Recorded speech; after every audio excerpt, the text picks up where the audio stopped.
Well, of course, the NDP does have a very, very strong environmental policy, and we support the pricing of carbon.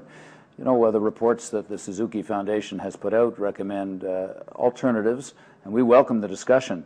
One of the approaches that was recommended by his foundation was what's called cap and trade, which involves putting a strict limit on the big polluters and then making them pay for the pollution that they produce. All of that money then, in our plan, would go towards the solutions that would help people be part of reducing greenhouse gas emissions. Things like helping weatherize homes right across the country, creating thousands and thousands of jobs for Canadians and reducing their bills and greenhouse gas emissions at the same time. A plan for green cars to be produced here. More money for transit, which of course the NDP has already successfully pushed for. As well as renewable energy sources to replace these terrible polluting sources that we get from coal and the tar sands. Yeah, the problem is with the cap and trade, environmentalists have argued that you can do both. You can do a carbon tax scheme and you can also do a cap and trade system. They complement each other. So why not a carbon tax? Well, I'm not so sure that they complement each other necessarily. The cap and trade moves much more quickly. I've heard some people suggest that it's a slow process. Those were the people who were in government for a long period and didn't act. The fact is that these programs exist in Europe. In fact, when I was vice chair of Toronto Hydro, we actually began voluntarily being involved in these kind of exchanges to get the market started, and many of those exchanges are happening already. So if we want to move greenhouse gas emissions down the fastest, we make the biggest polluters pay the most, and we move all that money into the solutions. That's, in our view, the best way to go. We welcome the debate. The Sierra Club's Stephen Hazel has said that it's taken Europe decades to get a cap and trade system right. A carbon tax would deliver results immediately. Again, what about a carbon tax? Well, I think, first of all, it's interesting to see what's happened in Europe. They have been refining this system for some time, and as a result, they're meeting their Kyoto targets. Had we moved on those kinds of issues when we signed Kyoto, we could have been there as well. When the NDP put forward our comprehensive plan 4 years ago that included cap and trade, that was signed on, all the environmental groups said it was the best. The Sierra Club at the time said it was the best program available, and it's the same program we're advocating now.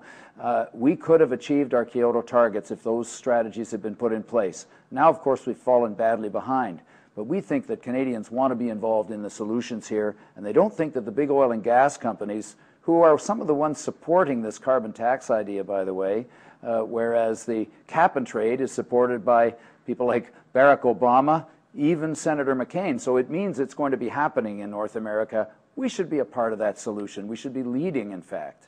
It's interesting that you mentioned the big oil companies and the executives who are in favor of a carbon tax. That's exactly the stance that the Harper Tories have taken. And so you're on the same wavelength and the same position as the Harper Tories. Are you comfortable with that? We're not. We're on the opposite end. Mr. Harper has his head stuck in the tar sands. He's shoveling subsidies into Imperial Oil that is scoring the highest corporate profits ever at the same time as they gouge people at the pump. And he's also going to fast-track one of the largest tar sands projects. It's on his desk right now. It's called the Curl Project, and he's going to sign off before the end of the first week in June to add more tar sands capacity. This is completely wrong. That project should not be approved and fast-tracked. The NDP is on the opposite end of the spectrum from Mr. Harper. Now, this is a very interesting debate, and it's a very interesting issue. It seems to be splitting the left. Do you agree with that?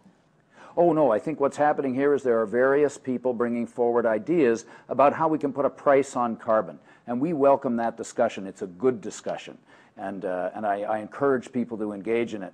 We've sided with the strict cap on big polluters and forcing them to pay, moving all the money through a full auction of the credits into the solutions. It's the system that's working the best and producing the best results.